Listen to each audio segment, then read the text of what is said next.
Assalamualaikum warahmatullahi wabarakatuh. Izinkan saya kali ini akan memaparkan aksi nyata modul 1.4 diseminasi budaya positif membuat keyakinan kelas. Saya Siti Nur Aifah dari SDN Tinggiran 21 Kabupaten Barito, Kuala. Dengan pembimbing, fasilitator Ibu Lili Rahmawati, dan pengajar praktik Bapak Robi Anggara. Berikut adalah rancangan tindakan untuk aksi nyata diseminasi budaya positif. Rancangan tindakan untuk aksi nyata budaya positif. Judul modul penerapan budaya positif melalui keyakinan kelas di SDN Tinggiran 21.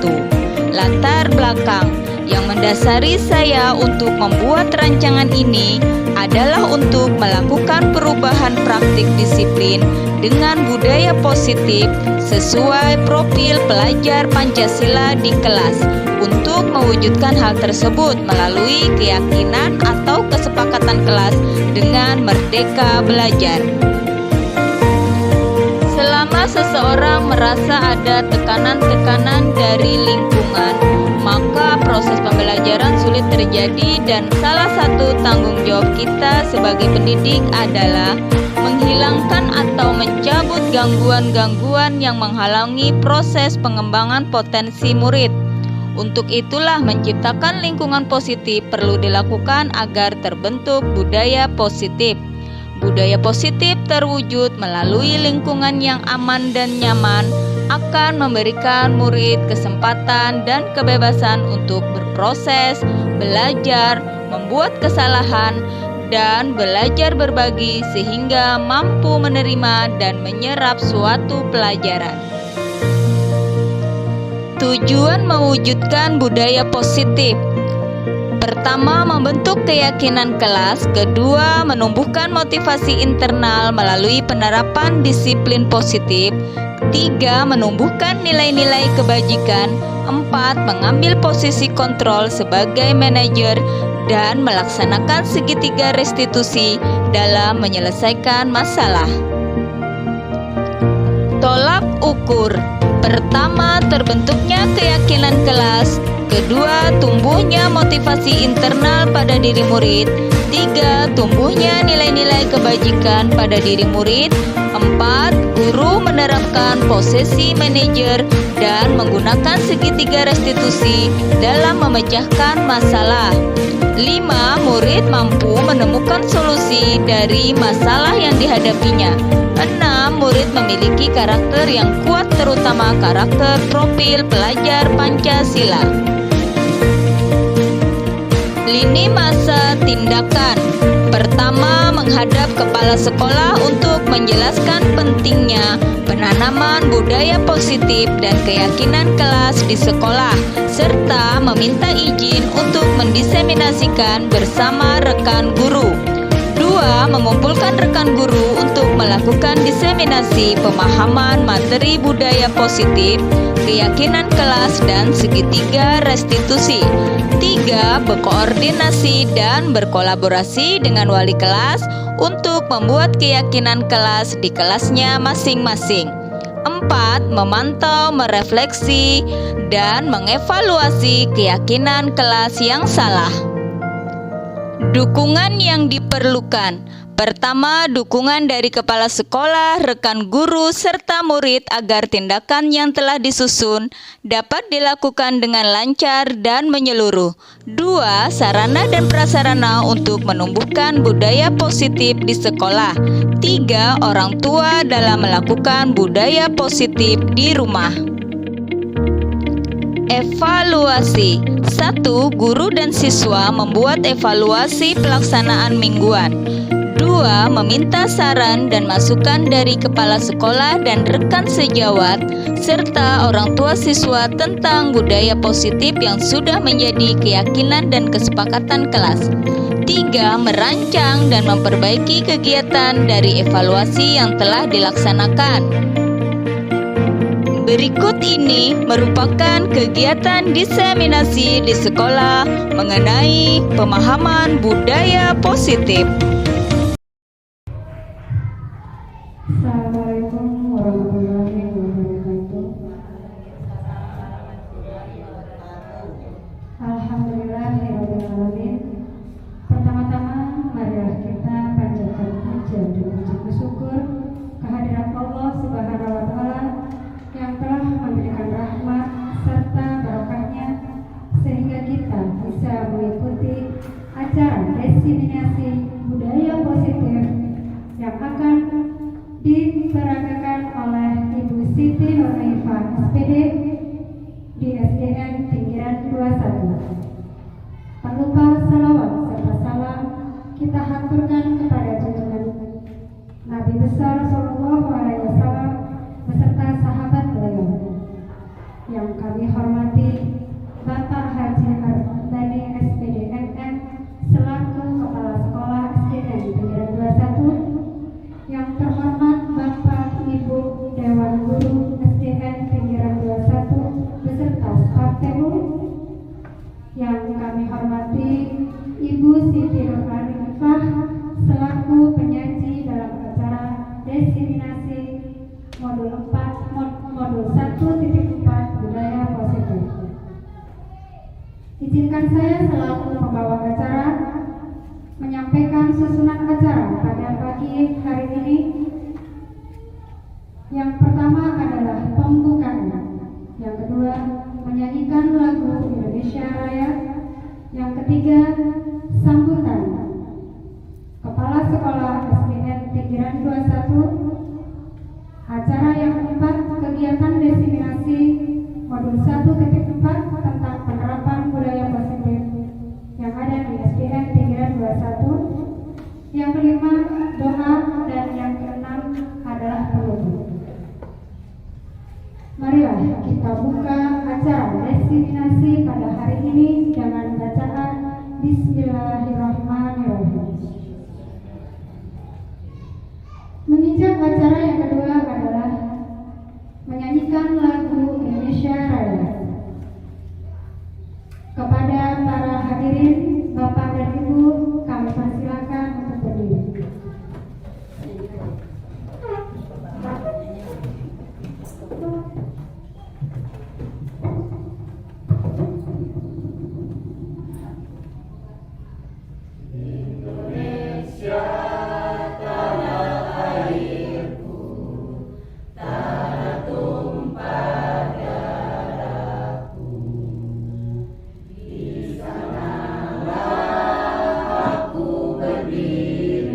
Bapak dan Ibu silakan duduk.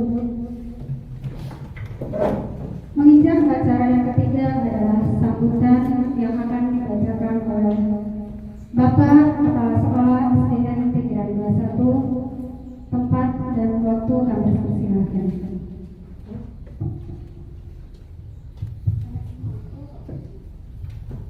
Bismillahirrahmanirrahim. Assalamualaikum warahmatullahi wabarakatuh. Alhamdulillahirabbil alamin, wassalatu wassalamu ala asyrofil anbiya'i wal mursalin wa ala alihi wa sahbihi ajmain. Amma ba'du. Bapak Ibu, alhamdulillah pada hari ini kita dapat berkumpul dalam rangka acara khusus yaitu diseminasi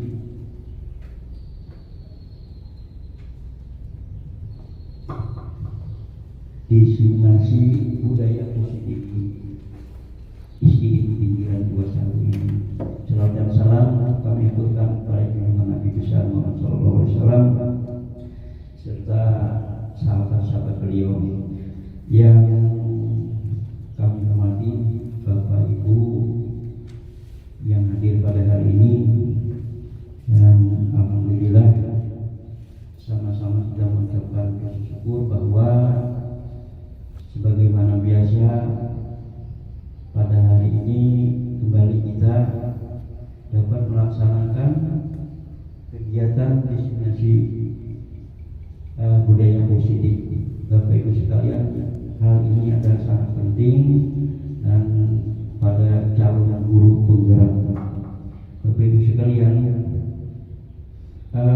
kesempatan hari ini ada hal yang perlu kami sampaikan terkait dengan kegiatan diseminasi ini.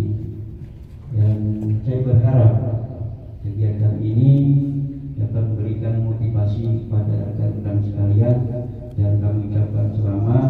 Mudah-mudahan pada Ibu yang pada hari ini Siti Nur Aifah SPD, calon guru penggerak angkatan ke-8, dapat menyampaikan materi sesuai apa yang dikehendaki. Nah, beberapa yang disampaikan oleh Ibu Siti Nur Aifah ini dapat memberikan manfaat dan memberikan kemajuan terhadap dunia pendidikan, khususnya di ISTI Tinggiran 21 ini. Nah, itu barangkali Bapak Ibu sekalian, tidak begitu banyak yang saya sampaikan. Mudah-mudahan ini akan berlanjut di acara selanjutnya. Nah, cukup sekian. Mohon maaf atas segala kekurangan. Wabillahi taufiq wal hidayah. Wassalamualaikum warahmatullahi wabarakatuh. Marilah kita menginjak acara yang keempat, yang pastinya kita tunggu-tunggu adalah kegiatan diseminasi modul 1.4 penerapan budaya positif yang akan dibawakan oleh Ibu Siti Nur Aifah SPD sebagai calon guru penggerak angkatan 8 dari SDN Tinggiran 21 Kabupaten Barito. Kepada Bapak dan Ibu, mari kita simak acara diseminasi ini dengan hati. Kepada Ibu Siti Nur Aifah, kami persilakan.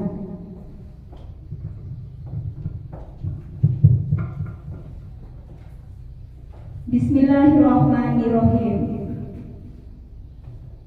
Pergi ke kota Banjarmasin untuk jalan-jalan. Lihat sungai airnya keruh. Bapak Ibu hadirin, saya ucapkan Assalamualaikum warahmatullahi wabarakatuh.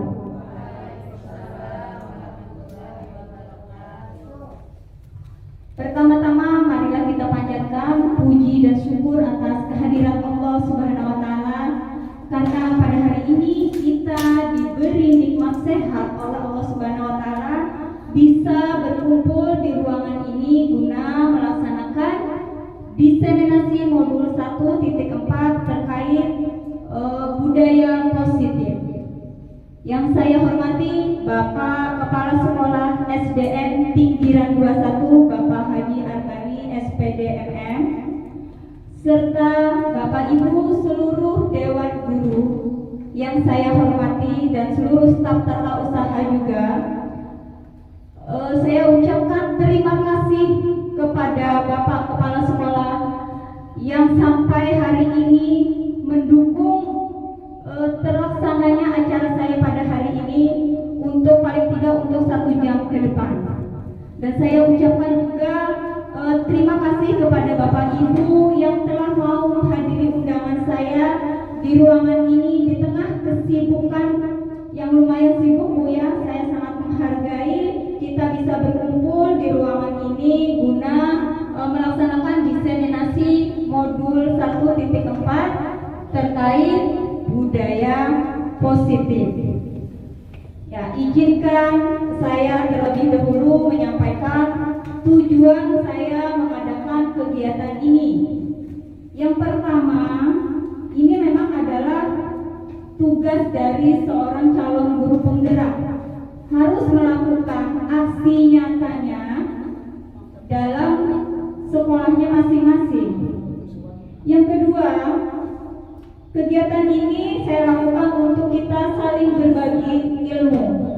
Alangkah baiknya jika ilmu itu biar sedikit kita berbagi, agar kita peroleh kebermanfaatannya. Biar sedikit tapi kita berbagi. Kemudian yang ketiga, dari kegiatan ini saya berharap kita bisa bekerja sama, bisa berkolaborasi untuk menciptakan budaya positif di sekolah kita, Bapak Ibu.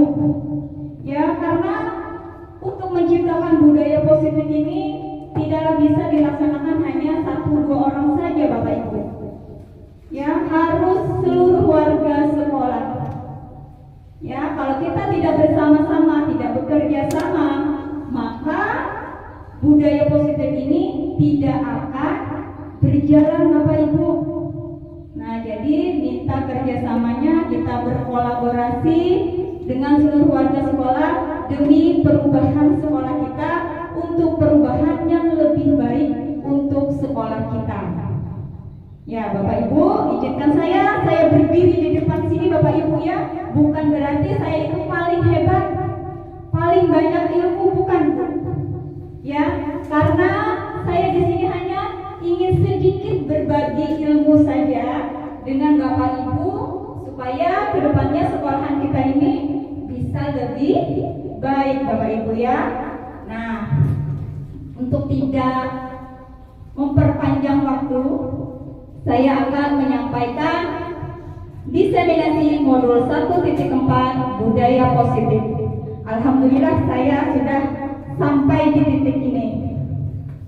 Nah, kita awali hari ini kegiatan ini dengan tujuan pendidikan. Siapa yang tidak tahu dengan Ki Hajar Dewantara? Beliau adalah Bapak Pendidikan.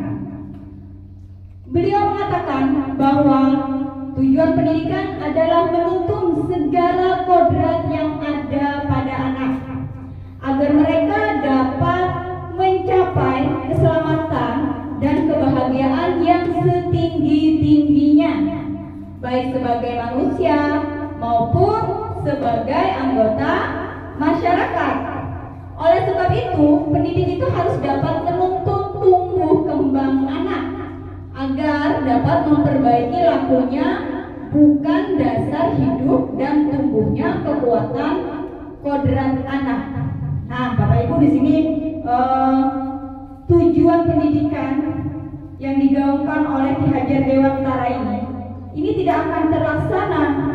Ya, salah satunya kita bisa menerapkan budaya positif tersebut agar tujuan pendidikan bisa tercapai.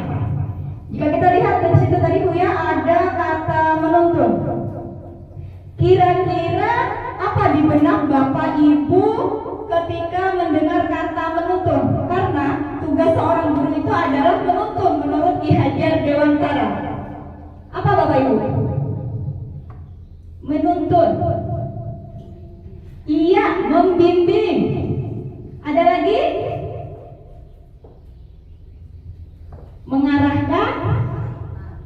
Ya. Nah, jadi tugas kita itu Bapak Ibu menuntun.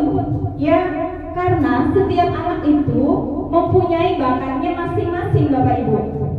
Anak itu punya jalan hidupnya masing-masing, ya. Punya bakat masing-masing, punya cita-citanya masing-masing.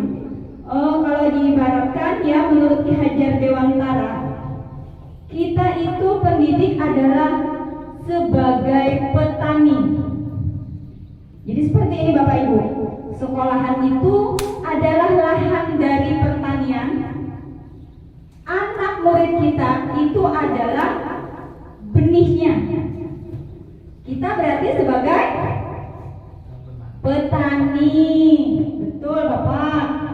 Nah, kemudian kalau lahannya ini sudah bagus misalnya, kemudian benihnya bagus, ketika petani tidak memperlakukan benih ini bagus, kira-kira benih tadi bisa tumbuh tidak ya Bapak Ibu? Iya, mungkin bisa tumbuh ya, tetapi kadang bisa tidak bagus. Nah, bagaimana perlakuan kita? Kita harus merawat benih tersebut, kemudian memelihara, menyiramnya, agar kelak benih tadi itu tumbuh menjadi benih yang unggul atau berkualitas. Nah, itu pengibaratannya Bu. Ya, contohnya seperti apa ya? Misalnya gini, kita mendidik karakter siswa. Nah, cita-cita anak misalnya kita sampai mengantarkan kesuksesan anak menjadi dokter. ketika mereka sudah menjadi dokter. Ya. Nah, itu harus dokter yang seperti apa Bapak Ibu? Yang tidak sombong. Ya, berjiwa sosial. Tidak angkuh. Ya. Jadi tidak hanya sekedar jadi dokter, tetapi harus menjadi dokter yang berkarakter baik, yang mempunyai jiwa sosial tinggi, peduli, ya. Nah, itu yang kita harapkan Bapak Ibu. Jadi kita tidak hanya mengantarkan mereka jadi dokter aja sudah, ya, tetapi dokter yang mempunyai nilai-nilai kebajikan. Nah, itu Bapak, itu pengantar dari tujuan pendidikan. Nah, ini Bapak Ibu, kita masuk pada budaya positif. Sebelumnya pernah dengar kata budaya positif Bapak Ibu? Nah, apa itu budaya positif? Budaya positif ini adalah nilai-nilai dan kebiasaan di sekolah yang berpihak pada murid agar mereka dapat berkembang menjadi pribadi yang kritis, penuh hormat, dan bertanggung jawab sesuai dengan profil pelajar Pancasila. Nah, jadi kita Bapak Ibu sebagai guru, kita tidak hanya sekedar menyampaikan materi, transfer ilmu, ya sudahlah. Ya, tetapi kita harus bisa menanamkan karakter melalui menanamkan nilai-nilai kebajikan, yaitu nilai budaya positif. Nah, sekarang saya tanya Bapak Ibu, apakah sekolah kita ini punya nilai-nilai dan kebiasaan yang mengarah ke budaya positif Bapak Ibu? Ada, itu pasti. Kira-kira apa ya Bapak Ibu? Jumat takwa bisa Bapak Ibu. Kemudian iya, berdoa sebelum dan sesudah pembelajaran. Ada lagi? Ya, salam, sapa, senyum, berkata sopan dan santun. Nah, jadi ketika anak sampai di sekolahan, ya, kita sambut dia dengan senyum, kita sapa, kita salaman, ya. Jadi ketika anak sampai di sekolah, Bapak Ibu, anak itu merasa diterima, merasa dihargai, ya. Wah, saya diterima, dihargai, welcome Bapak Ibu menerima, ya. Kalau bisa itu perlahan kita lakukan Bapak Ibu, ya. Nah, itu apa fungsinya kita melakukan itu? Tujuan kita melaksanakan itu apa? Satu-satunya adalah tidak ada kata lain, kita hanya ingin membentuk karakter diri siswa menjadi lebih baik, ya, yang mempunyai nilai budaya positif. Nah, Bapak Ibu, ya. Nah, di sini ada konsep utama budaya positif. Di sini ada 7 loh, Bu. Saya mempelajarinya 2 minggu Bapak Ibu. Ya, melalui LMS, berkolaborasi sampai elaborasi pemahaman. Tapi saya akan menyampaikannya di sini dalam waktu cuma 1 jam Bu. Ya. Jadi luar biasa kan? Cuma 1 jam saya mempelajari modul ini 2 minggu, Bu. Nah, di sini ada konsep utama budaya positif. Pertama adalah perubahan paradigma belajar. 2, disiplin positif. 3, kebutuhan dasar manusia. 4, motivasi perilaku manusia. 5, restitusi atau posisi kontrol guru. 6, keyakinan kelas. 7, segitiga restitusi. Nah, ini nanti mungkin saya akan menjelaskan poin-poin besarnya saja dari 7 konsep utama budaya positif. Ini yang pertama, perubahan paradigma belajar. Nah, ketika kita dalam membangun budaya positif di sekolah, kita harus bisa menciptakan lingkungan yang positif dulu, Bapak Ibu. Ya, aman, berpikir. Berarti harus kita lakukan dari kita ini sebagai pendidik. Kita harus bisa menjadi teladan bagi murid-murid kita, gurunya dulu. Nih, nyuruh siswa datang harus tepat pada waktunya. Gurunya datang terlambat. Tidak bisa. Apakah bisa itu masuk dalam budaya positif? Jadi dari dalam diri itu dan guru dulu. Jadi kita harus merubah paradigma belajar kita, Bapak Ibu. Ya, dari diri kita dulu sebagai guru, mencontohkan jadi teladan bagi siswa. Nah, kemudian disiplin ini sangat berkaitan dengan kontrol guru terhadap siswa. Guru berhak mengontrol siswa, tapi mengontrol yang bagaimana? Ya, kalau tidak dikontrol siswa oleh guru, apalah jadinya? Nah, makanya kontrol guru ini sangat penting untuk siswa. Lanjut. Nah, di sini kita akan ada sebuah permainan, ya. Nama permainannya itu adalah cobalah buka. Nah, di sini ada yang berperan menjadi A, berpasangan ya 2 orang. Ada yang berperan sebagai B, Bapak Ibu. A ini dia akan menggenggam tangannya, Bapak Ibu. Si A ini mempunyai genggaman tangan, dia berusaha tidak ingin melepaskan karena dia menganggap ada sesuatu yang sangat berharga yang harus dia pertahankan. Itu A. Kemudian ada yang menjadi rekan B. Rekan B ini dia akan berusaha membuka tangan si A tadi, yang genggaman tangan si A tadi. Bisa dengan cara merayu. Kalau dirayu diapain? Diberi iming-iming. Tidak bisa juga, Bapak Ibu? Dengan cara diberi imbalan. Aku beri duit, ya. Aku kasih uang. Kira-kira mau dibuka enggak ya? Enggak berhasil juga.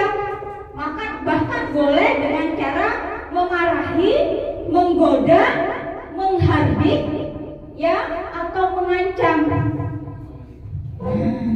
Kira-kira Bapak kalau jadi A, membuka atau tetap dipertahankan? Iya, dipertahankan. Pasti ada alasannya ya, Bapak.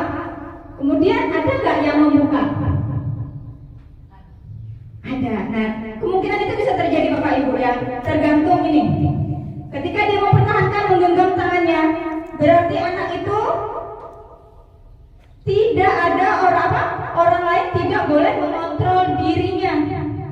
Ya, sedangkan ketika anak itu mau membuka genggaman tangannya, artinya dia membiarkan orang lain boleh mengontrol dirinya. Masih bingung, Bapak Ibu? Bingung. Ya, artinya seperti ini, Bapak Ibu. Ya, ketika anak itu melakukan kesalahan, ketika mendapat hukuman, ya, itu diri sendiri yang mau mengontrolnya. Oh iya, saya salah. Saya tadi datang terlambat. Itu salah saya. Nah, itu kontrol dari dalam diri, Bapak Ibu. Yang mau membuka tangannya tadi kan dia mau dikontrol oleh guru lain, misalnya dari guru ya. Karena dia merasa takut, ya. Kalau saya tidak mau bermaafan dengan ini misalnya, maka saya akan dimarahin ibu. Nanti saya dapat hukuman. Nah, itu maknanya, Bapak Ibu, ketika kita yang lebih baik, Bapak Ibu ya, kalau bisa kontrol itu dari dalam diri kita sendiri, bukan dari luar. Ya, kalau dari dalam sendiri itu pasti sudah kita menyadari atau menghargai diri kita. Nah, ada 4 ilusi teori kontrol menurut Dr. William Glasser. Yang pertama itu adalah ilusi guru mengontrol murid. Pernah Bapak Ibu lakukan di kelas? Misalnya, anak-anak lipat tangannya, duduk yang rapi, baris yang rapi. Kalau tidak baris yang rapi tidak boleh masuk kelas. Nah, itu bagian dari ilusi kontrol. Belum tentu siswa itu oke lah menerima kontrol kita pada saat itu. Suatu saat mereka akan mengulangi lagi, ya. Seperti apa ya? Ketika guru bilang itu, suatu saat akan dia lakukan lagi. Itu adalah ilusi guru mengontrol murid. Kemudian yang kedua, ilusi bahwa sebuah pembuatan efektif dan bermanfaat. Nah ini Bapak Ibu di kelas pernah melakukan memberi pujian atau penghargaan kepada murid. Angkat tangan siapa yang biasanya sering melakukan pujian atau penghargaan atau beri hadiah, bisa Bapak Ibu? Oh ya,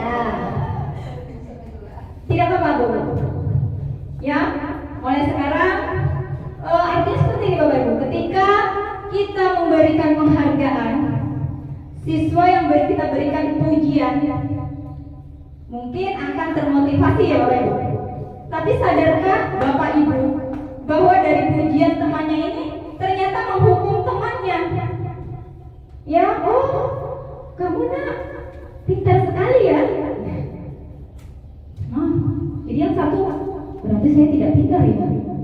Nah, itu Bapak Ibu. Padahal positif tujuan kita tadi ya, ingin memberi pujian kepada anak. Ternyata tanpa kita sadari Bapak Ibu, ada anak yang merasa kita hukum Bapak Ibu. Nah, kemudian yang ketiga, ilusi bahwa kritik itu membuat orang dapat menguatkan karakter. Nah, saya juga Bu, sebelum saya mempelajari modul ini, saya juga melakukan hal ini. Contohnya, ya, saya menerapkan dengan anak saya, murid saya, bahkan sama anak saya pun saya melakukan hal ini Bapak Ibu. Kadang saya dengan anak saya kayak gini Bapak Ibu. Ayolah nak, belajar benar-benar, nggak kasihan dengan mama capek-capek, mama kerja cari uang, ya kan? Masa dia di sekolah main-main? Nah, diam si anak. Ya, apalagi sampai melihat dia menangis. Hebat nih. Ya, katanya sekarang dia nangis nih. Senang nih kayaknya. Ya kan? Nah, itu ternyata tidak. Ya, saya kira dengan itu kan, oh sadar. Ternyata dia menyimpan apa ya? Mamaku capek. Nah, mungkin ini masih tidak terlalu merugikan buat anak. Ya. Kemudian yang keempat, ilusi bahwa orang dewasa itu memiliki hak untuk memaksa. Kita orang dewasa, karena guru itu lebih dewasa daripada anak-anaknya yang mempunyai hak untuk memaksa. Contoh misalnya, ada dua anak ini ya, sedang berkelahi. Sini kamu berdua, minta maaf. Padahal yang satu masih menangis nih ya, masih menangis. Tanpa kita tanya alasannya apa, kenapa kamu menangis, kita udah langsung cepet aja, udah salaman. Ayo cepet salaman. Seperti itu enggak kita Bapak Ibu selama ini? Iya kan, pengen cepat masalah itu selesai. Ya udah, yang penting minta maaf tanpa kita telusuri alasan anak ini yang satu menangis seperti apa. Ya, jadi masih berlinangan air mata, masih bersalaman. Dan dia masih belum puas Bapak Ibu. Ya, dia mau mengutarakan apa. Nah, ini Bapak Ibu, ilusi kontrol menurut Dr. William Glasser. Nah, masuk yang kedua, kita disiplin positif. Apa makna disiplin? Ada yang tahu Bapak Ibu ketika mendengar kata disiplin, apa yang ada di benak Bapak Ibu? Aturan. Apalagi? Ya, pasti kalau ada aturan pasti ada hukumannya. Nah, Bapak Ibu. Nah, di sini disiplin ini berasal dari bahasa Latin yang artinya belajar. Nah, namun dalam budaya kita akhirnya makna kata disiplin ini telah berubah menjadi sesuatu yang dilakukan seseorang pada orang lain untuk mendapatkan kepatuhan. Harus patuh Bapak Ibu. Nah, misalnya ketika kita pas zaman Covid kemarin ya Bu, kita ada aturan katanya masuk ke bank harus menggunakan masker. Ya, kita tetap memakai masker tadi ya Bapak Ibu. Walaupun kita kadang merasa tidak nyaman ya kan, karena tidak terbiasa menggunakan masker.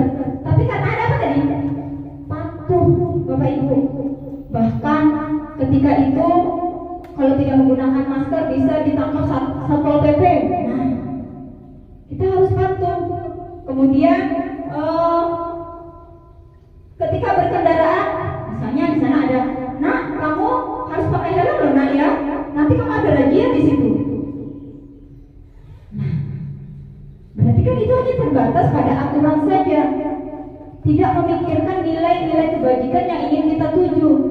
Misalnya, nah kalau kamu pakai helm, ada nilai apa nah? Kira-kira kita pakai helm apa Bapak Ibu? Keselamatan. Pakai masker, nilai kebajikannya apa Bapak Ibu? Kesehatan. Nah jadi itu, oh nanti kalau saya tidak pakai masker, saya ini kesehatan saya bisa terganggu. Oh ya kalau tidak pakai helm, nanti saya tidak selamat. Kalau saya celaka gimana kepala saya? Nah, itu dari dalam diri. Nah bedanya disiplin itu ada kepatuhan. Kalau disiplin yang sebenarnya adalah kemampuan memerintah diri sendiri dalam mengontrol dan menguasai diri untuk memilih tindakan yang mengacu pada nilai-nilai yang kita hargai dengan penuh bertanggung jawab tanpa terperintah orang-orang lain. Nah itu yang disiplin sebenarnya Bapak Ibu, tanpa kita harus takut mendapat hukuman. Nah artinya benar-benar itu terperintah dari diri sendiri. Ketika kita disiplin waktu, kita harus datang tepat waktu berdasarkan kehendak kita sendiri, bukan kita takut akan hukuman yang ada. Nah, kemudian yang ketiga itu adalah kebutuhan dasar manusia. Nah, realitas kebutuhan setiap orang itu berbeda-beda Bapak Ibu. Ketika harus berusaha memahami pandangan orang lain tentang dunia, setiap orang itu memiliki gambaran yang berbeda. Begitu juga tadi dengan siswa kita. Siswa kita mempunyai sifat dan karakteristik yang berbeda-beda, Bapak Ibu. Ya, mungkin mempunyai cara belajar yang berbeda. Nah, kebutuhan dasar manusia ini di sini ada 5. Ya, kita mulai dari yang tengah dulu, survival. Survival itu apa Bapak Ibu? Bertahan hidup. Ya, sandang, pangan, papan. Ya, kalau anak datang ke sekolah dalam keadaan lapar perutnya, kira-kira bagaimana menerima pelajaran? Ya kan, kurang ajar. Kemudian kalau anak datang ke sekolah memikirkan rumahnya sedang banjir, ya kan, tergenang, alat-alat pelajarannya misalnya tergenang banjir, mereka tidak bisa sekolah dengan baik. Nah, kemudian kebutuhan dasar yang kedua adalah yang gambarnya Amor, Bapak itu apa? Iya, kita anak itu perlu cinta dan kasih sayang. Nah, itu ada pasti pada anak-anak kita, apalagi anak SD. Biasanya dia lebih cenderung mencari perhatian ke teman-temannya, ke gurunya. Contoh misalnya, si anak lihat aja Bapak Ibu ya, misalnya dia pakai sepatu baru, dia berharap datang ke sekolah ini ditegur ibu atau teman-temannya. Ternyata teman-temannya tidak menegur. Oh, sepatu kamu baru nak ya? Dia ingin diperhatikan Bapak Ibu. Ya, ingin mendapat perhatian. Itu adalah kebutuhan cinta dan kasih sayang. Terus yang selanjutnya ada fun. Fun itu adalah kesenangan. Wah, apalagi anak di SD ini masih masa-masa bermain ya. Nah, mereka masih ingin apa? Bersenang-senang, ya, belajar sambil bermain. Nah, itu kemudian beragam kebebasan. Nah, kebebasan artinya di sini bukan berarti anak itu sebebas-bebasnya, Bapak Ibu. Artinya ketika dalam belajar, anak itu boleh bebas dengan cara apa? Yang penting tujuan dari pembelajaran itu tercapai. Ya, mungkin kan anak itu beda-beda Bapak Ibu ya. Ada yang cara belajarnya suka berkelompok, ada yang cara belajarnya cuma membaca aja. Kemudian ada yang anak itu suka belajarnya dengan cara praktek. Nah, mereka bebas. Yang penting tujuan pembelajaran tercapai.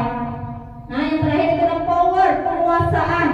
Nah, anak itu punya sifat penguasa. Artinya ketika mereka kadang-kadang ada anak yang ingin jiwanya sebagai seorang pemimpin. Ketika mereka jadi pemimpin, mereka merasa mereka punya kekuasaan. Nah, itu ya Bapak Ibu ya. Jadi ada 5 kebutuhan dasar manusia. Nah, kita tahu nih, berarti untuk lebih pahamnya ada kasusnya Bapak. Nah, ini ada kasus Ibu Ria ini adalah guru kelas 6 SD Permai.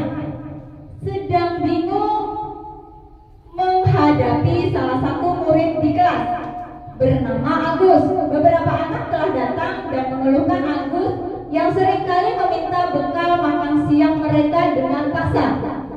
Jika Anda, Bapak Ibu yang menghadapi situasi seperti Ibu Ria ini, apa yang kira-kira Bapak Ibu lakukan?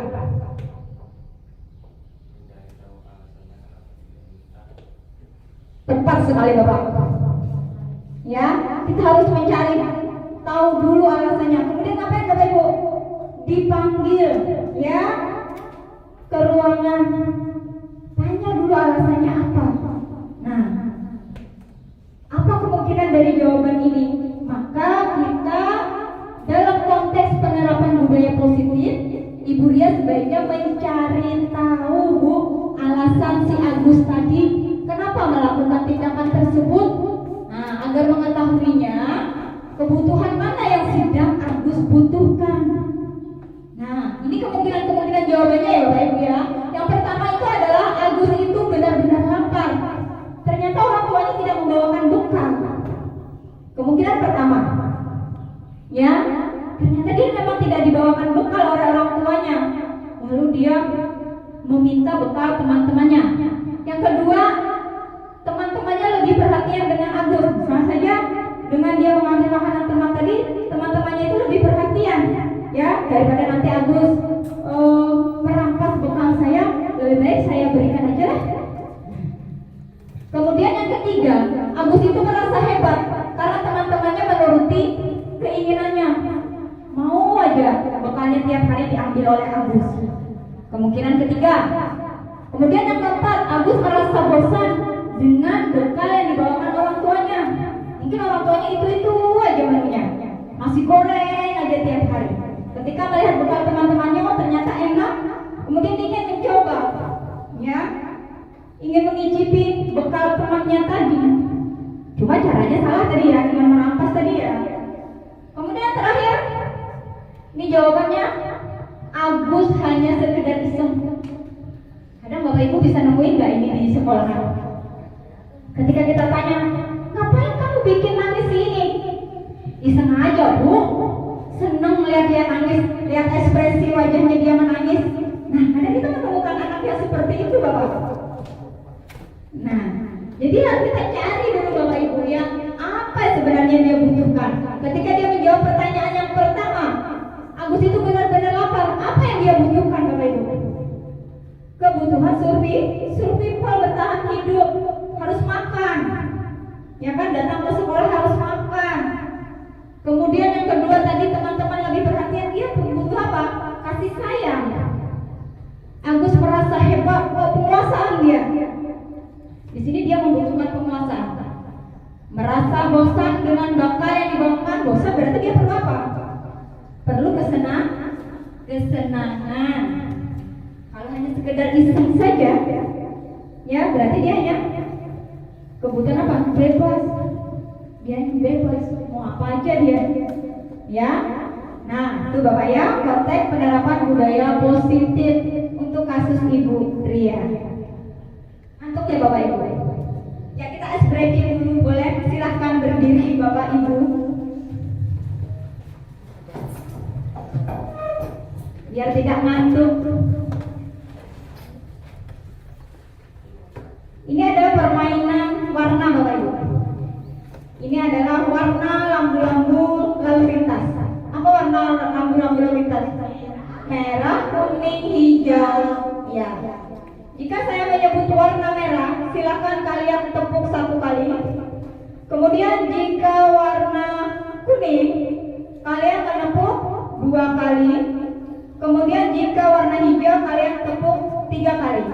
Ada satu warna Bapak Ibu ya, kalau hitam itu tidak ada tepukan. Ya, berarti tidak ada tepukan. Merah 1, kuning 2, jika saya menyebut hijau, berarti 3 ya. Hitam tidak. Kita mulai ya. Hijau, merah, kuning, hitam. Iya, bagus, ternyata konsentrasi semuanya Bapak Ibu. Terima kasih.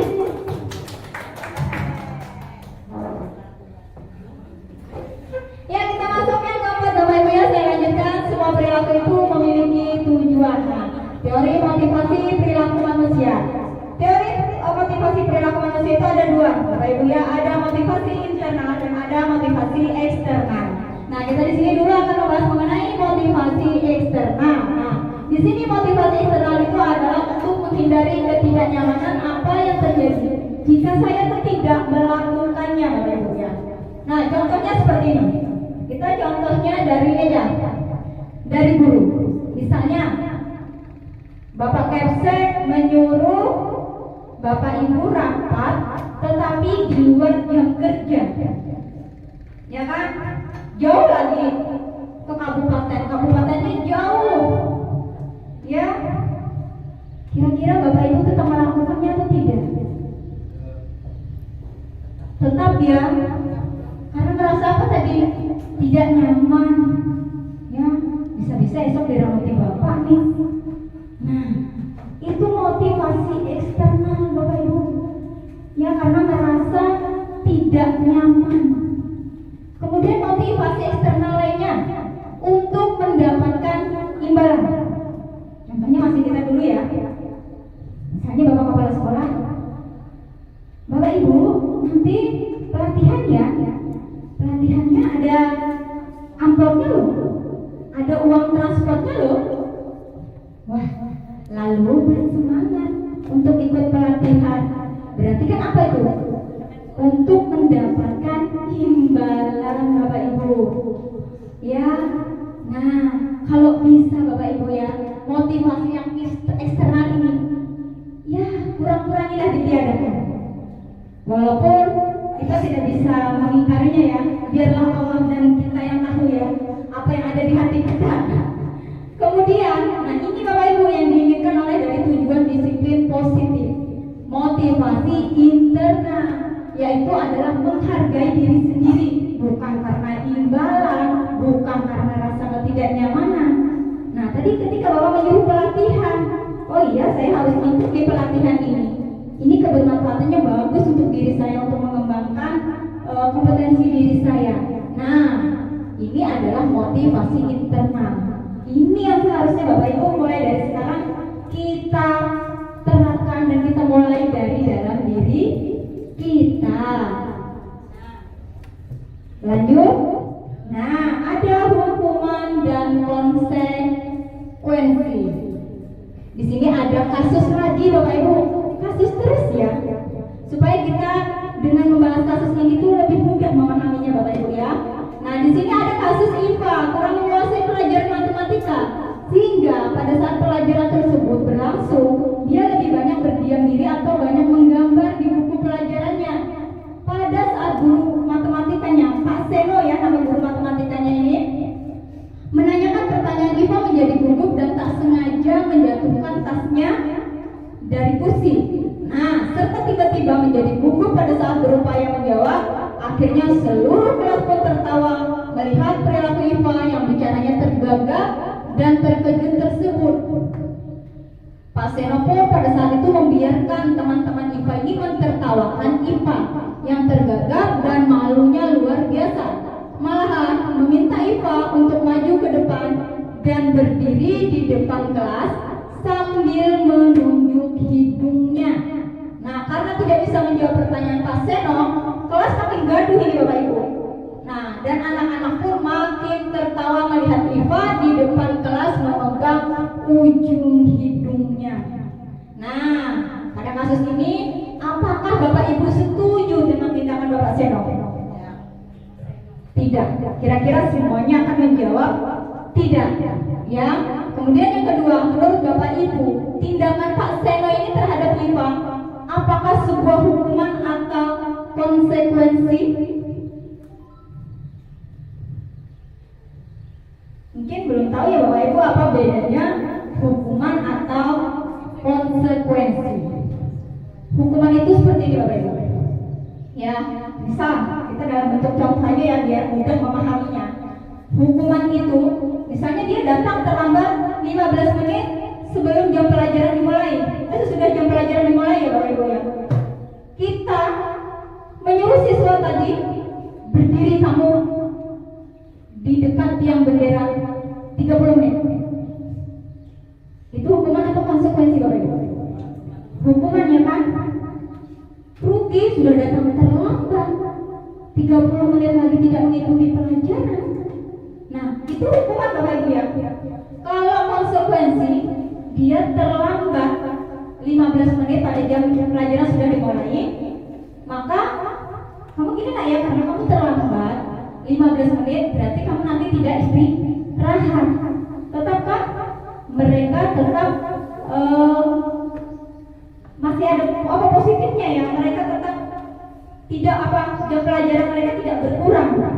Nah, itu bedanya hukuman dan konsekuensi. Bisa dipahami Bapak Ibu ya? Nah, kalau gitu kita tes kemampuan kita berlatih hukuman atau konsekuensi. Nah, di sini ada kasus pertama. Lari mengelilingi lapangan basket sebanyak 2 kali karena terlambat datang ke sekolah.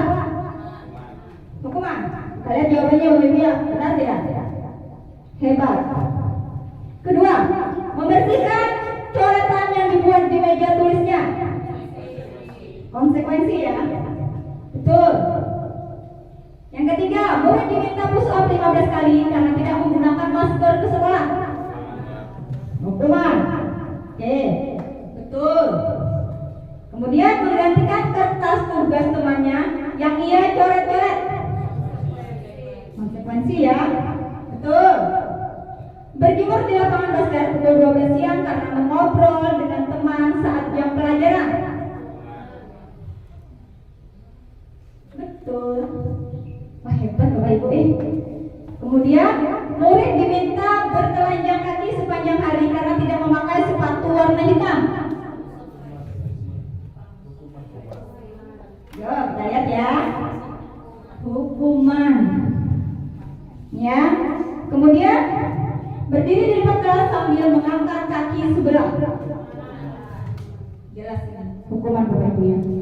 Nah, jadi bedanya hukuman dan konsekuensi adalah hukuman itu memberi efek apa ya dalam jangka panjang. Mereka mengingat ya itu hukuman ya.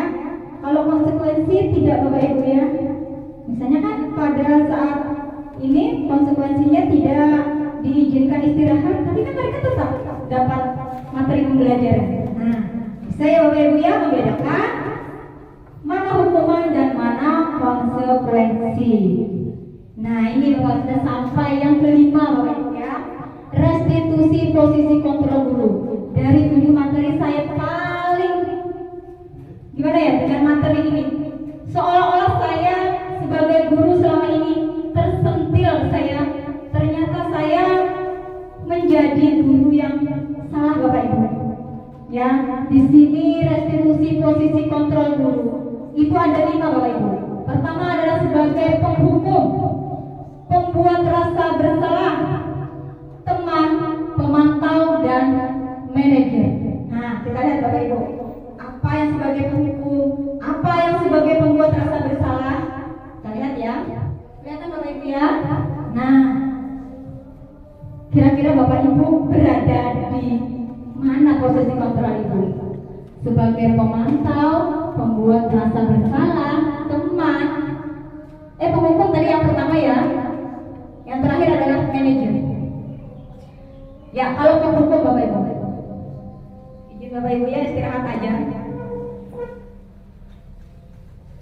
Lanjut Bapak Ibu ya. Nah, dari posisi kontrol guru selama ini, jika kita berada di posisi penghukum atau pembuat orang merasa bersalah, itu berarti kita berada di identitas gagal Bapak Ibu. Ya. Nah, di sini guru berkata apa biasanya? Kalau kamu tidak melakukan ini, awas ya, kayak gini aja tidak bisa. Itu sudah menjadi guru yang penghukum Bapak Ibu. Nah, bagaimana siswa di sini hasilnya? Siswa itu cenderung memberontak, menyalahkan orang lain, berbohong. Nah, kemudiannya kaitannya dengan dunia berkualitas. Murid itu meletakkan guru di luar dunia berkualitas. Dianggap guru yang penghukum ini guru yang tidak berkualitas, buruk perilakunya. Apa Bapak Ibu mau kita berada di posisi yang guru tidak berkualitas? Tidak kan? Nah, di sini anak-anak cenderung berkata, biarkan saja, nanti juga marah-marahnya ibunya berhenti. Nah, biasanya itu, ya biasa aja sudah ibu itu marah-marah di kelas. Nah, kalimat itu, ini kita berada di identitas gagal Bapak Ibu. Ya, anak itu akan mengulangi kesalahannya lagi, karena apa tadi? Tidak dari dalam diri mereka. Ya, takut nanti Bapak Ibu menghukum. Nah, kita jangan sampai berada di posisi ini ya Bapak Ibu ya. Meskipun saya jujur, saya juga pernah melakukan hal ini. Ternyata setelah saya mendapatkan ilmu ini, ternyata salah Bapak Ibu yang saya lakukan. Ya, kemudian membuat orang merasa bersalah. Nah, di sini ini lebih baik daripada si penghukum tadi Bapak Ibu ya. Nah, di sini anak-anak biasanya guru berkata, kamu seharusnya seperti ini nah. Contoh nih, si Adit, dia pintar, dia datang tepat waktu. Nah, posisi guru berada di pembuat rasa bersalah. Oh iya ya, saya tidak bisa seperti Adit. Nah, kemudian apa hasilnya untuk anak? Anak lebih menyembunyikan, menyangka dan berbohong. Nah, mungkin dia bisa murid berkata, maafkan saya Bu. Nah, ini suara guru sudah mulai datar. Kalau penghukum dengan nada suara keras Bapak Ibu ya. Nah, kemudian identitas berhasil sukses, tapi suksesnya itu di luar kontrol diri, ya, teman atau pemantau. Nah, ini tengah-tengah Bapak Ibu ya. Ini tidak benar-benar dari dalam diri siswa. Nah, biasanya berkata apa? Saya kita dalam pembelajaran, ayolah nak kerjakan. Kalau nanti kalian tidak mengerjakan, ibu akan dimarahi bapak kepala sekolah. Nadanya kan bernada rendah, datar, seolah-olah seperti berteman. Walaupun kadang anak itu mau melakukannya dan kadang tidak. Tetapi kadang ada anak, oh iya kasihan ya ibu, kalau tidak saya laksanakan nanti ibu ditegur kepala sekolah. Nah, berarti kita berada di posisi teman, seolah-olah kita memohon kepada anak murid kita. Ya. Kemudian pemantau. Nah, pemantau ini biasanya ada aturan Bapak Ibu. Ya, menyesuaikan diri bila ada diawasi. Misalnya kita di kelas menerapkan misalnya sistem prestasi bintang misalnya. Siapa anak yang masuk dengan tertib dapat 1 bintang. Nah, dia akan bersemangat. Ya, tapi kan dipantau oleh jika ada dapat pujian, dapat imbalan, barulah mereka mau melaksanakan.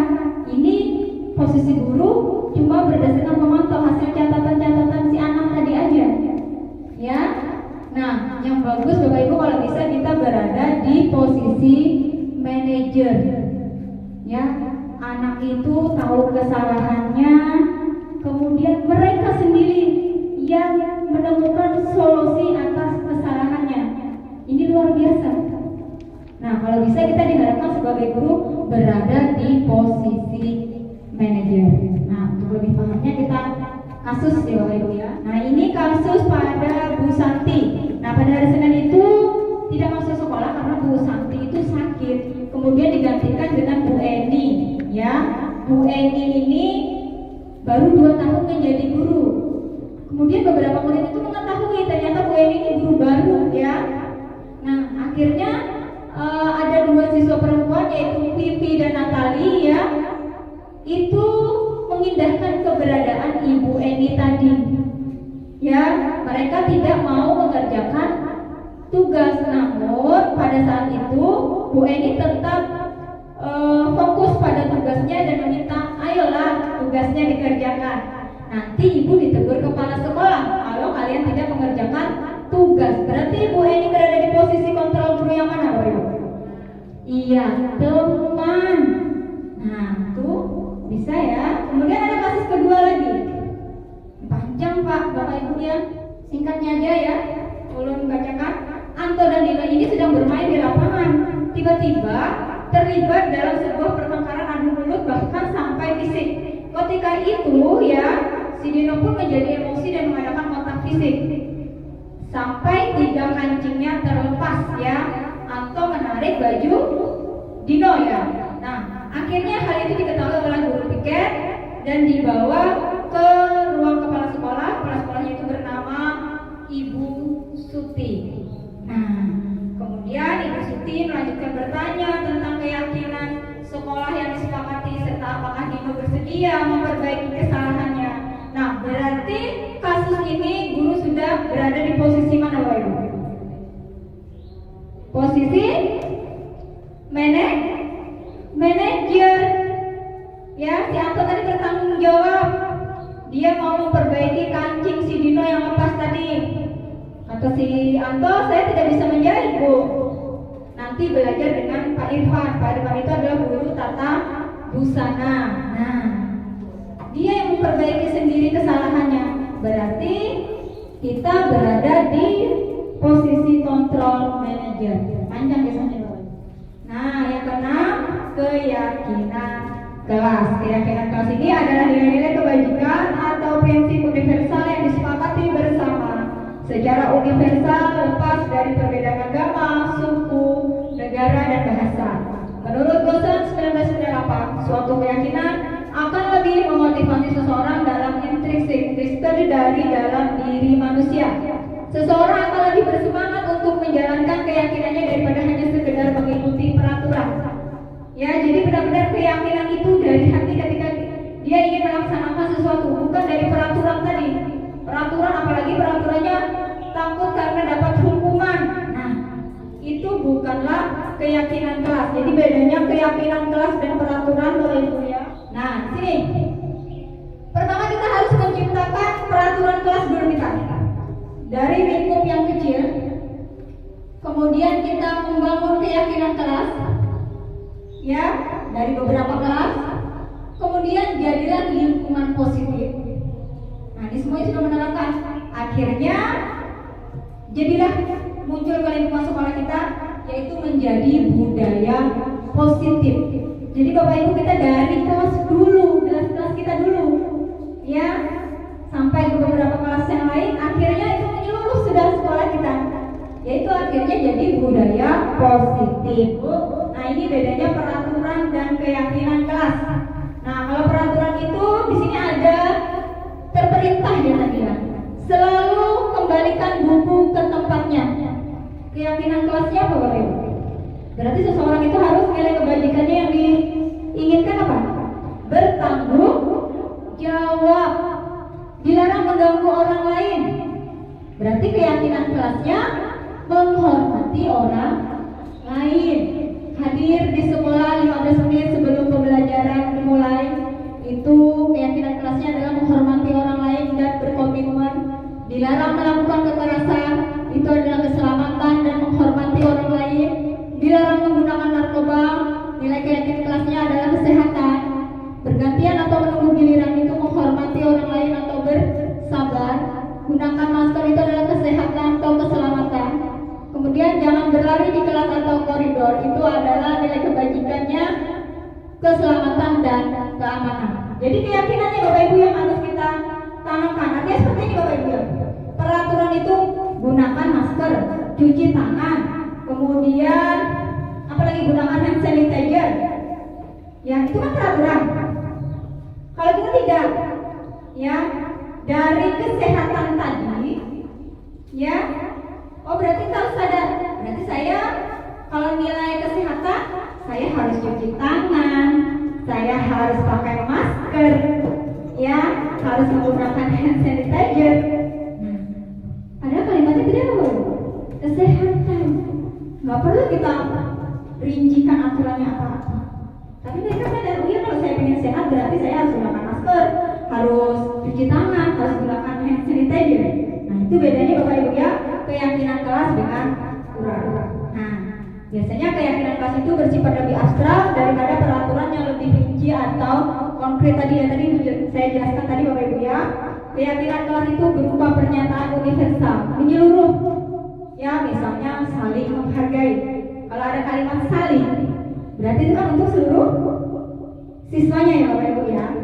Kemudian ada pertanyaan keyakinan kelas dibuat dalam bentuk positif. Kalimat itu harus positif Bapak Ibu. Ya tidak boleh ada kalimat tidak atau jangan. Misalnya dilarang duduk di atas meja guru. Ya gunakan kalimat yang positif.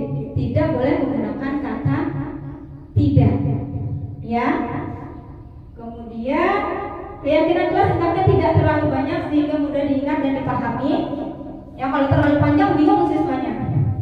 Kemudian keyakinan kelas sebagai sesuatu yang dapat diterapkan di lingkungan tersebut. Kalau saya jauh-jauh di kelas misalnya disiplin waktu, disiplin menghormati teman, tidak perlu yang muluk-muluk tentang keyakinan kelas ini. Kemudian semua warga kelas itu ikut berkontribusi Bapak Ibu ya dalam pembuatan keyakinan kelas lewat kegiatan curah pendapat. Semua berhak mengeluarkan pendapat mereka untuk membuat keyakinan kelas. Kemudian bersedia meninjau kembali keyakinan kelas dari waktu ke waktu. Jika ternyata keyakinan kelas yang kita buat itu tidak efektif Bapak Ibu ya, maka kita tiadakan, kita ganti, kita tinjau ulang keyakinan apa yang harus kita buat yang sekiranya bisa efektif untuk dilaksanakan. Nah ini ada izin saya membuat ini kebetulan Bapak Ibu ya awal tahun pembelajaran baru, ini adalah waktu yang tepat untuk kita membuat keyakinan kelas. Saya menjelaskan mengenai apa itu keyakinan kelas.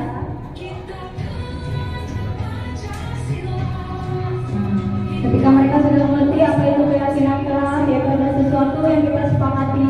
Ketika mereka suatu saat melangkah dari keyakinan kelas tadi, mereka tahu mana keyakinan kelas yang mereka langgar. Kita ulang Bapak Ibu ya. Kemudian saya terus secara bersama-sama merumuskan keyakinan kelas kami. Ya, semua berhak mendapatkan untuk berpendapat, bebas berpendapat. Setelah mereka menuliskan, mereka diminta menempel ke depan kelas.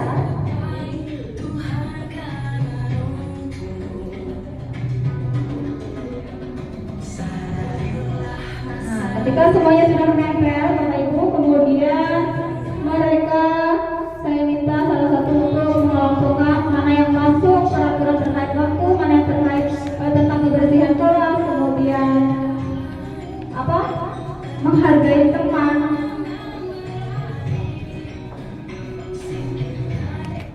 Nah akhirnya ditentukan ini Bapak Ibu kesepakatan kelas, kemudian dituangkan dalam kartunya nanti yang bisa ditempel di dinding, bisa dilihat bersama-sama. Inilah kesepakatan kelas 6A Bapak Ibu. Nah itu gambaran tadi Bapak Ibu ya. Nah ini adalah hal kecil yang baru saya lakukan ya. Jadi saya sedikit demi sedikit saya mengubah cara pembelajaran kita ya, yaitu berpihak kepada murid ya. Jadi ketika mereka melakukan kesalahan, mereka itu tahu akan kesalahan mereka. Ya mereka sendiri yang menemukan solusi dari kesalahan mereka. Misalnya ada anak ketika masuk kelas, dia tadi ada keyakinan kelas kami adalah bahwa mengembalikan barang yang kita pakai kembalikan ke tempatnya. Ketika ada anak misalnya lupa tidak mengembalikan barang di tempatnya, berarti mereka melanggar kesepakatan atau keyakinan kelas. Nah, itu Bapak Ibu ya. Nah, itu gambaran kira-kira bisa Bapak Ibu nanti di kelasnya masing-masing menerapkan. Itu tadi sedikit video mungkin bisa membuka inspirasi Bapak Ibu untuk menerapkan membuat keyakinan kelas di kelas Bapak Ibu. Nah, Bapak Ibu, yaitu adalah segitiga restitusi. Nah, proses menciptakan kondisi bagaimana murid untuk memperbaiki kesalahan mereka sehingga mereka bisa kembali pada kelompok mereka dengan karakter yang lebih kuat. Melalui restitusi guru, siswa itu dapat membantu menjadi lebih memiliki tujuan disiplin positif. Nah, arti dari segitiga restitusi ini, itu saya simpulkan saja Bu ya, biar cepat. Ketika anak melakukan kesalahan, ya, anak itu bisa menemukan solusi atas kesalahan yang dia lakukan. Nah, ini adalah segitiga restitusi Bapak Ibu. Di sini segitiga restitusi kita akan melakukan validasi tindakan yang salah. Pertama menstabilkan identitas ya, kemudian melakukan validasi tindakan yang salah, kemudian menanyakan keyakinan. Nah, dulu menstabilkan identitas. Ketika anak berbuat salah, kita panggil Bapak Ibu ya. Misalnya ada kasus anak yang terlambat. Nanda misalnya, kenapa kamu terlambat Nak? Kamu itu terlambat itu sebenarnya tidak apa-apa, karena tidak ada manusia yang sempurna. Bapak atau ibu juga dulu pernah terlambat. Nah, sekarang dari kesalahan kita harus belajar dari kesalahan kita. Nah, kita bisa menyelesaikan hal ini. Nah, sekarang ibu memanggil Anda ke sini ya, itu bukan mencari siapa yang salah ya, tetapi Bapak ingin mencari solusi dari permasalahan yang Anda lakukan. Nah, kamu berhak merasa begitu. Nah, di situ itu kondisi kita sedang melakukan menstabilkan identitas anak. Jadi kita tidak menjudge anak ini langsung salah, tidak. Ya, artinya semua teman-temannya juga pernah bersalah juga. Nah, ini menstabilkan identitas. Kemudian yang kedua, validasi tindakan yang salah. Nah, itu ada kalimat misalnya, kamu pasti punya salah melakukan hal itu. Kamu patut bangga pada dirimu sendiri karena kamu telah melindungi sesuatu yang penting buatmu. Nah, kalimat-kalimat itu melakukan validasi tindakan yang salah. Tidak hanya kalimat ini, kita menanyakan, alasan kamu apa Nak? Kok kamu sampai datang terlambat? Nah, nanti kan dia, oh saya salah Bu, karena saya malam tadi nonton atau main HP sampai jam 12 atau jam 1 malam. Dia sendiri kan Bu ya yang memvalidasi kesalahannya, tanpa perlu kita mengorek-orek kesalahan dia apa. Dia sendiri yang memvalidasi tindakan atas kesalahannya. Nah, yang ketiga, menanyakan keyakinan Bapak Ibu ketika dia salah. Nah, sudah tahu ya salahnya di mana. Kira-kira keyakinan apa yang kita langgar? Nah, kemudian apa nilai-nilai yang telah kita sepakati sebelumnya terkait kelas kita? Kita tanyakan lagi Bapak Ibu dengan keyakinan yang kita buat tadi di kelas. Itu fungsinya ketika kita membuat keyakinan kelas Bapak Ibu ya.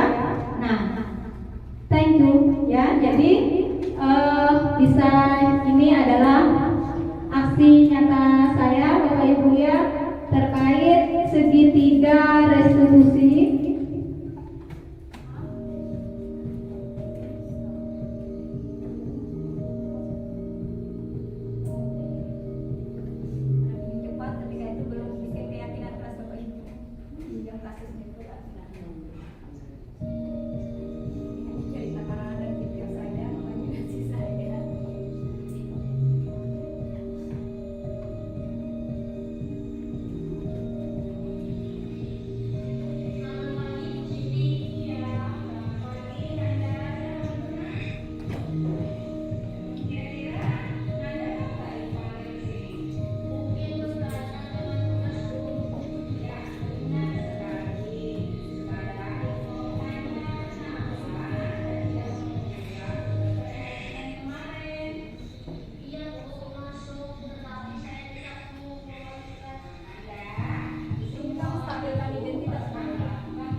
ada kata thank you, artinya selesai Bapak Ibu ya.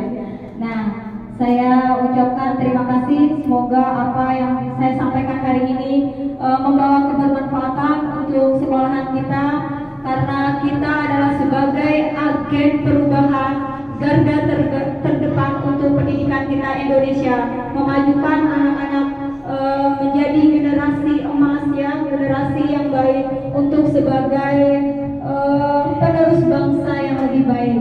Sudah selayaknya kita terus kembangkan diri kita menjadi agen perubahan transformasi pendidikan. Semangat kita bergerak, tergerak, menggerakkan. Terima kasih Bapak Ibu. Assalamualaikum warahmatullahi wabarakatuh.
Berikut adalah testimoni dari siswa dan rekan sejawat terkait diseminasi budaya positif.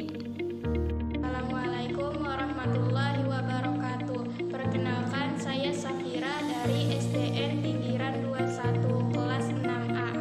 Tadi saya dan teman-teman telah bersama-sama membuat keyakinan kelas 6A. Saya senang sekali. Semoga kami bisa menjalankan keyakinan kelas tersebut dan lebih bertanggung jawab. Terima kasih. Wassalamualaikum warahmatullahi wabarakatuh. Assalamualaikum warahmatullahi wabarakatuh. Perkenalkan, saya Dita Hidayati, teman sejawat dari Ibu Siti Nur Aipah, calon guru penggerak angkatan ke-8. Hari ini saya akan memberikan umpan balik kepada beliau terkait sosialisasi diseminasi budaya positif. Terima kasih presentasi yang sudah diberikan, bahwa rekan-rekan sejawat sangat mendukung dan akan menerapkan budaya positif di kelas dan di sekolah kami. Terima kasih Ibu Siti Nur Aipah, tetap sukses dan semangat. Berikut juga saya sertakan dokumentasi aksi nyata diseminasi budaya positif yang telah saya laksanakan pada hari Senin 17 Juli 2023 bertempat di SDN Tinggiran 21. Naik kereta jurusan Jakarta, ingin duduk tempatnya sempit, merdeka belajar bisa tercipta, mari wujudkan budaya positif. Alhamdulillah, demikian pemaparan aksi nyata diseminasi budaya positif. Semoga bisa menjadi inspirasi bagi Bapak Ibu guru hebat untuk mewujudkan siswa yang berkarakter sesuai profil pelajar Pancasila. Terima kasih. Wassalamualaikum warahmatullahi wabarakatuh.